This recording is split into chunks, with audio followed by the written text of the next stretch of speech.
Shalom, puji Tuhan, karena hari ini kita kembali berjumpa di dalam Bina Keluarga di Persekutuan GKT POSPI Saujajar.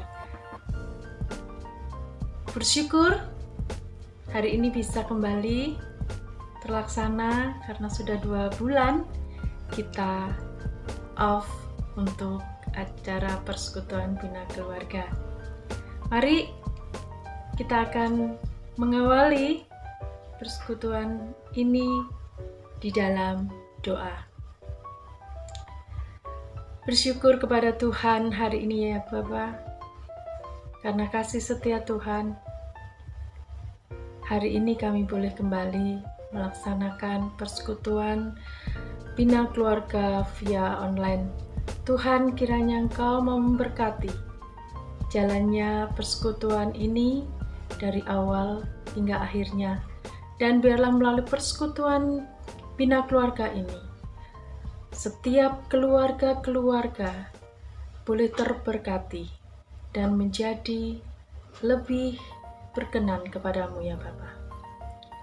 Terima kasih Tuhan, kami menyerahkan persekutuan hari ini ke dalam tangan Tuhan, di dalam nama Tuhan Yesus. Haleluya, amin. Hari-hari sudah kita lewati, meskipun saat ini masa-masa sulit terjadi dalam kehidupan kita, tetapi bersyukur karena kita masih merasakan kasih setia Tuhan di dalam kehidupan kita. Tuhan selalu menyertai kita, sehingga kita boleh ada sampai saat ini. Kita akan angkat satu pujian, kecaplah dan lihatlah. Yeah. If you would taste the goodness of the Lord, that would change your life forever. Mike, sing that part. Yeah. Kecaplah dan lihatlah betapa baiknya Tuhan itu. Rasakan dan nikmati kasih setia Tuhan. Kecaplah dan lihatlah betapa baiknya Tuhan itu. Rasakan dan nikmati kasih setia Tuhan. Kasih setia Tuhan. Syukur bagimu Tuhan, segala hormat bagimu Tuhan, Allah yang mengasihiku, Allah yang memeliharaku selamanya. Saat ku tertindas terkekang oleh masalah, saat prahara membangkitkan amarah, pilihan di hadapan bingung ku rasakan, pada kasih-Mu jawaban ku dapatkan. Hanya satu nama, hanya satu arah, berserah padanya, hanya satu cara. Ku kecapi, lalu ku resapi, kasih-Nya membara, begitu berapi. Kecaplah dan lihatlah betapa baiknya Tuhan itu. Rasakanlah kasih setia Tuhan. Kasih setia Tuhan. Syukur bagimu Tuhan, segala hormat bagimu Tuhan, Allah yang mengasihiku, Allah yang memeliharaku. Syukur bagimu Tuhan, segala hormat bagimu Tuhan, Allah yang mengasihiku, Allah yang memeliharaku, Allah yang mengasihiku, Allah yang memeliharaku selamanya. Bapa di dalam surga, saat ini Tuhan, kami datang kepadamu dengan membawa seluruh pergumulan di dalam keluarga kami. Kami sebagai orang tua, kiranya Tuhan boleh mampukan kami untuk mengajar anak-anak kami, mendidik anak-anak kami, agar mereka boleh hidup takut akan Tuhan. Begitu juga dengan anak-anak Tuhan. Kiranya Tuhan, Engkau ajari mereka untuk mereka boleh taat dan dengar-dengaran mereka mau boleh belajar dan diproses agar hidup mereka kelak memiliki hidup yang penuh damai sejahtera karena ada di dalam tangan kuasa-Mu. Bapa, mungkin hal ini adalah hal yang tidak mudah bagi kami.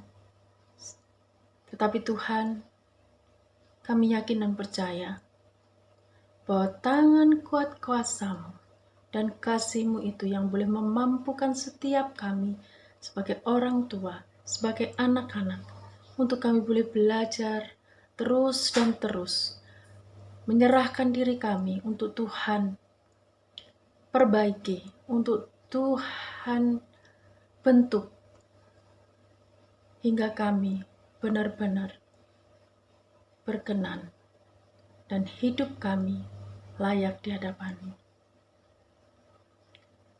Terima kasih Tuhan. Inilah seru doa kami dan permohonan kami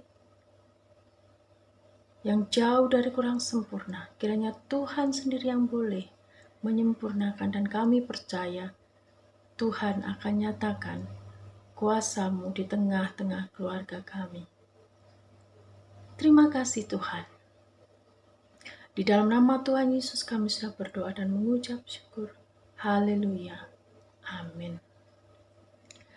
Hari ini kita akan juga diberkati oleh firman Tuhan yang akan disampaikan oleh Evangelis Wahyu Agustiano. Saya persilahkan.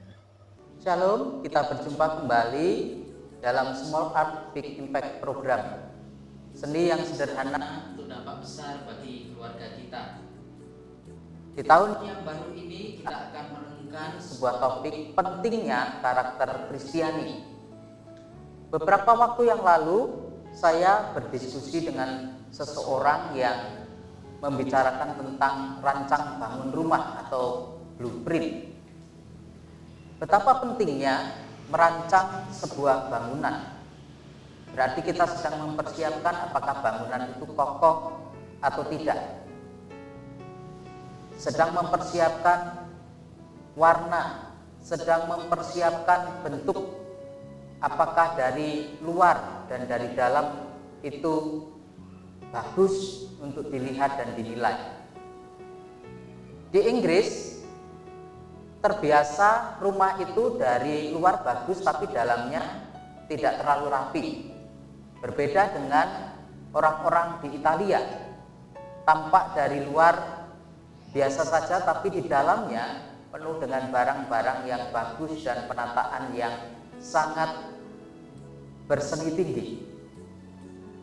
Pertanyaan bagi kita, apakah kebiasaan baik yang ada di luar diri kita itu cukup sebagai orang Kristen?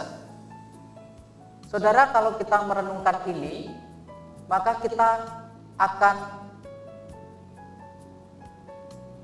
menemukan bahwa ada kebiasaan baik yang bisa dibangun berdasarkan hal-hal ini pada umumnya. Yang pertama yaitu ketika ingin membangun kebiasaan baik, berarti membangun habitus atau kebiasaan, yaitu kebiasaan yang terus-menerus dilakukan bahkan dalam situasi apapun. Contohnya, ketika seseorang diajak berkompromi untuk melakukan hal yang kurang baik, tetapi karena sudah terbiasa hidup lurus, hidup jujur, maka itu bisa dikatakan kebiasaan itu bisa berhasil karena tidak kompromi dengan hal-hal yang tidak jujur dan tidak baik. Atau seseorang yang membangun kebiasaan untuk rela membantu, rela berkorban dalam situasi apapun, orang seperti itu karena sudah biasa dalam situasi kepepet pun, kekurangan dan lain-lain, orang tersebut bisa tetap melakukan kebiasaan baik itu. Yang kedua adalah ketika seseorang ingin membangun kebiasaan baik bisa berdasarkan disiplin. Orang itu melakukan tindakan yang konsisten. Contohnya dengan memahami aturan-aturan yang berlaku, misalnya di rumah, di jalan, di dalam pelayanan, aturan-aturan yang sudah diketahui itu dilakukan. Yang dipahami itu dipraktekkan, dan itu dilakukan dengan disiplin. Membangun kebiasaan baik juga bisa berdasarkan atas modeling. Tentunya ini sangat penting sekali. Kenapa? Karena modeling juga menunjukkan bahwa ada komitmen untuk melakukan, dan itu sebagai model. Entah orang itu memberi model atau dia mencontoh kepada hal-hal yang patut diteladani. Misalnya seseorang yang kagum dengan seseorang di gereja, maka orang itu bisa meneladani kehidupan orang itu, atau kepada tokoh-tokoh. Maka penting membangun kebiasaan melalui modeling.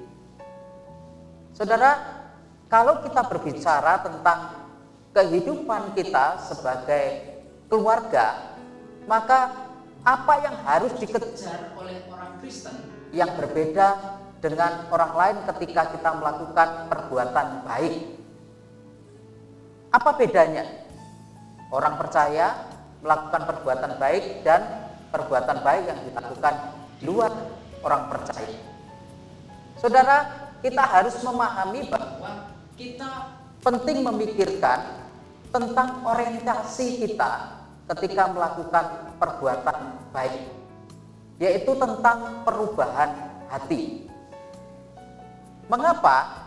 Karena misalnya di dalam Amsal pasalnya yang pertama, ayatnya yang pertama sampai ke-7, demikian firman Tuhan. Amsal Salomo bin Daud Raja Israel, untuk mengetahui hikmat dan didikan, untuk mengerti kata-kata yang bermakna, untuk menerima didikan yang menjadikan pandai, serta kebenaran, keadilan, dan kejujuran, untuk memberikan kecerdasan kepada orang yang tak berpengalaman, dan pengetahuan serta kebijaksanaan kepada orang muda.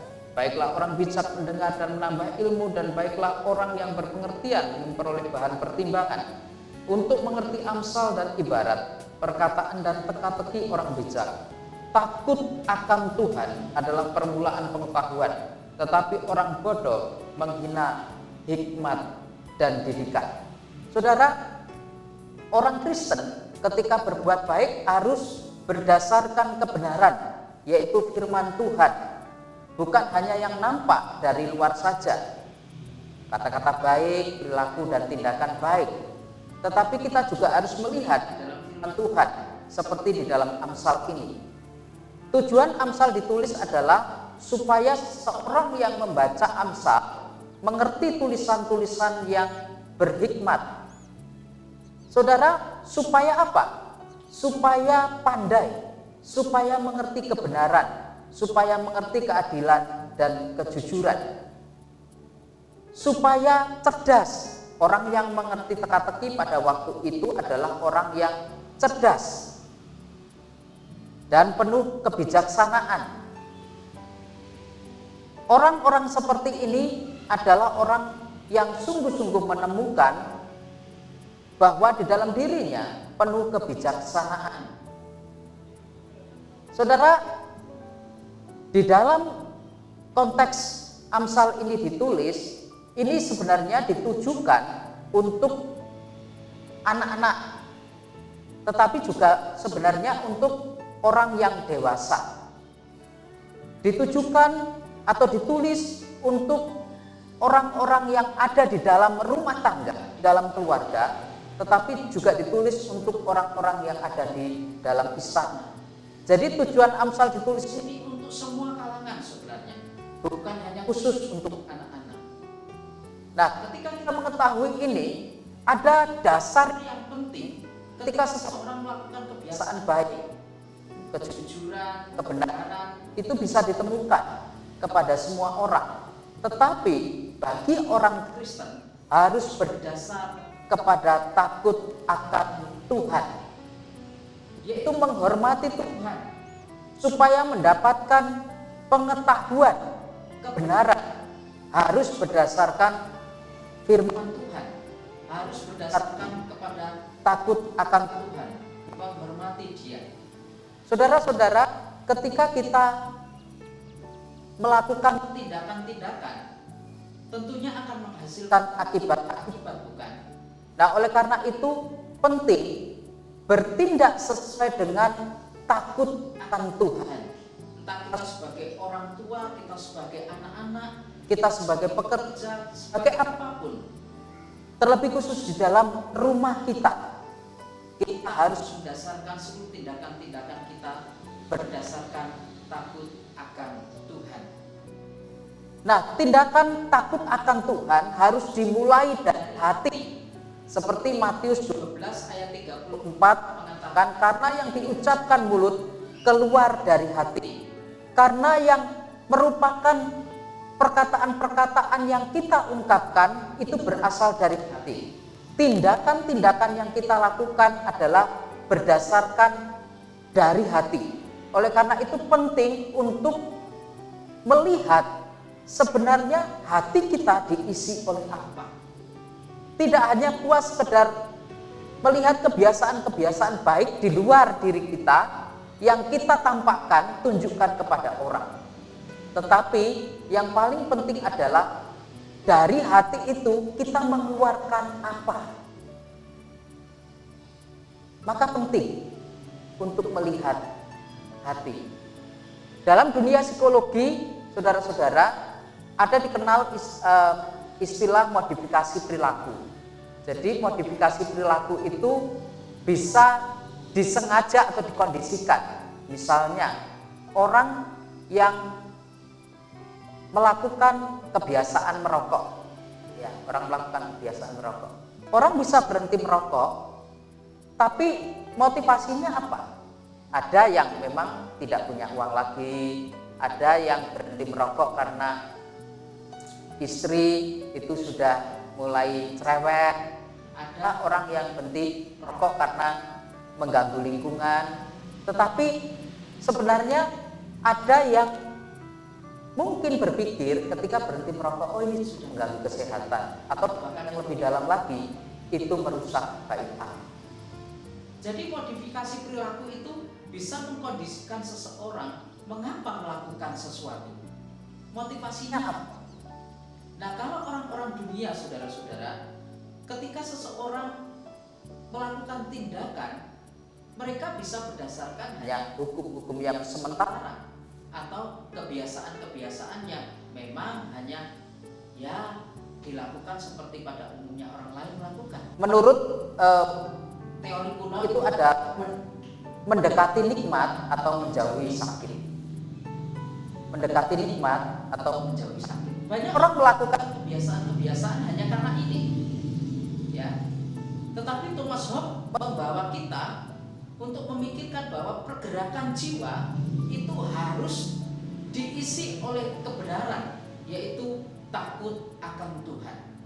Takut akan Tuhan. Saudara, mengapa perlu sekali memperhatikan hati? Karena seseorang yang melakukan kebiasaan-kebiasaan baik sebagai orang Kristen harus memperhatikan hatinya diisi oleh apa. Dan itu harus dimulai dengan mempertobatkan hati. Nah, apa maksudnya mempertobatkan hati? Mempertobatkan hati berarti mengejar konsistensi untuk mengubah hati. Artinya, kita menyadari bahwa diri kita adalah orang berdosa dan kita harus mengkonfrontasi dosa kita, menyadarinya, lalu kita meminta ampun kepada Tuhan, lalu kita mengejar perubahan-perubahan di dalam hati kita. Baru setelah kita melakukan itu, kita bisa dapat melanjutkan kehidupan kita, bisa melalui bimbingan, bisa melalui contoh atau model-model, bisa melalui perenungan-perenungan kita secara pribadi. Kalau tidak demikian, kita akan menjadi orang-orang yang munafik, tampak di luar bagus, kebiasaan-kebiasaan yang dilakukan bagus, kita dinilai orang baik, tetapi sebenarnya bisa saja di dalam hati kita masih menyimpan dendam.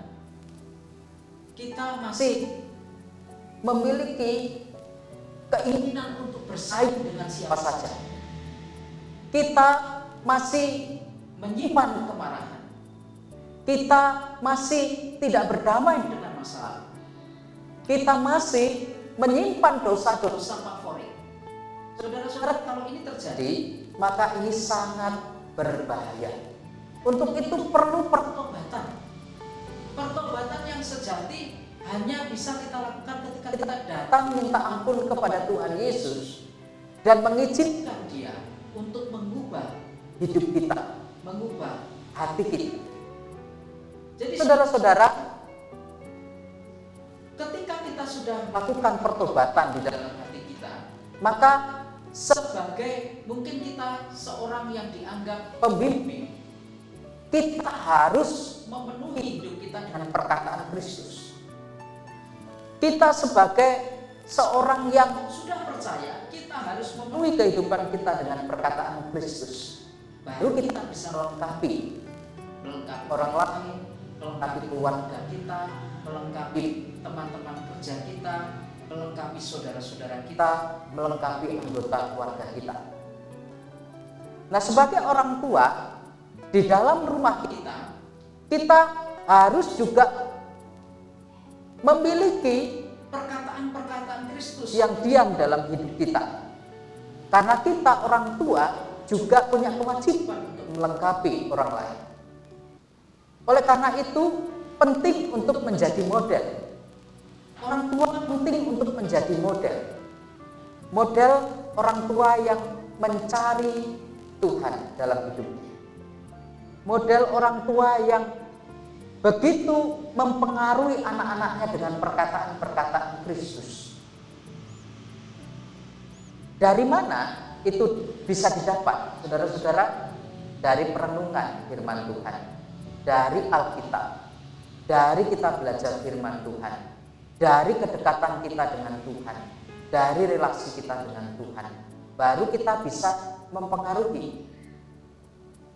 Sebagai orang tua kita juga bisa menjadi model di dalam kesulitan kehidupan. Apakah kita punya daya tahan? Apakah kita menjadi orang yang betul-betul sangat fight untuk berjuang bersama dengan Tuhan? Apakah kita menjadi orang tua yang punya iman yang teguh? Apakah kita menjadi orang tua yang betul-betul mencintai keluarga kita dengan mendorong kerohanian keluarga kita? Baru kita bisa mempengaruhi orang lain. Kalau kita sebagai orang tua tidak bisa menjadi model, ibadah malas, saat teduh malas, kita tidak suka firman, kita tidak suka komunitas rohani, maka itu juga akan mempengaruhi anak-anak kita. Nah, sebagai anak, bagaimana? Orang tua punya kewajiban untuk membangun karakter, yaitu karakter Kristiani. Caranya bagaimana? Kita harus memenangkan hati anak dengan perkataan-perkataan Yesus yang tinggal dalam hidup mereka, dalam hati mereka. Sehingga karakter itulah yang kita wariskan kepada anak-anak kita. Dan kita sebagai anak-anak, kita juga wajib menerima didikan. Seperti kata Amsal tadi. Dasarnya apa? Takut Tuhan. Baru kita bisa berperilaku jujur, adil. Kita bisa jadi orang yang bijaksana. Dan dikatakan di sana, orang muda yang tak berpengalaman itu butuh Tuhan. Melalui siapa? Melalui orang tua. Melalui model yang diberikan orang tua. Baru kita bisa menghasilkan anak-anak yang memiliki output yang berkarakter Kristen. Jadi saudara-saudara, mari kita jangan puas melihat kulit kuat anak-anak kita sepertinya baik, tapi mungkin mereka ada kepahitan. Mungkin mereka justru memodifikasi kepahitan-kepahitan atau dosa-dosa mereka dengan, oh saya mau berprestasi, saya mau menunjukkan bahwa saya orang yang berhasil, saya mau menunjukkan bahwa saya orang yang bekerja keras. Saudara-saudara, kita perlu berhati-hati. Jangan-jangan itu adalah pengalihan isu. Hatinya masih belum bersih. Hati kita mungkin belum bersih. Maka jangan puas hanya melihat kulit, karena lebih penting hati yang berubah oleh firman Tuhan, oleh pengudusan Yesus Kristus, dan akan menghasilkan tindakan-tindakan yang berubah. Kiranya seni yang sederhana ini boleh memberkati keluarga kita. Mari kita berdoa. Tuhan, Engkau yang memiliki hati kami. Kami mohon Engkau yang juga menolong kami untuk memperhatikan hati kami. Bukan hanya hal-hal yang di luar diri kami saja, yang nampak, tindakan-tindakan, kata-kata yang sopan, pergaulan yang luas. Kami bekerja sepertinya sangat keras. Kami adalah orang-orang yang pandai bergaul. Kami adalah orang-orang yang rajin melayani. Kami adalah orang-orang yang melakukan pertolongan kepada orang lain. Semuanya nampak dari luar begitu baik. Tetapi Tuhan, bagaimana dengan hati kami? Engkau yang tahu. Dan hari ini kami belajar bahwa membangun karakter Kristiani harus dimulai dengan hati. Hati yang takut akan Tuhan. Hati yang dipenuhi dengan perkataan-perkataan Kristus. Sehingga kami seperti pohon yang menghasilkan buah-buah seperti pohon itu. Kalau kami pohon ara, kami akan menghasilkan buah ara. Demikian hati kami yang bersih, yang terisi oleh perkataan-perkataan Kristus akan menghasilkan juga kehidupan yang berkarakter Kristiani. Ini permohonan kami, demi Kristus Yesus kami berdoa. Amin. Semangat Small Art Big Impact.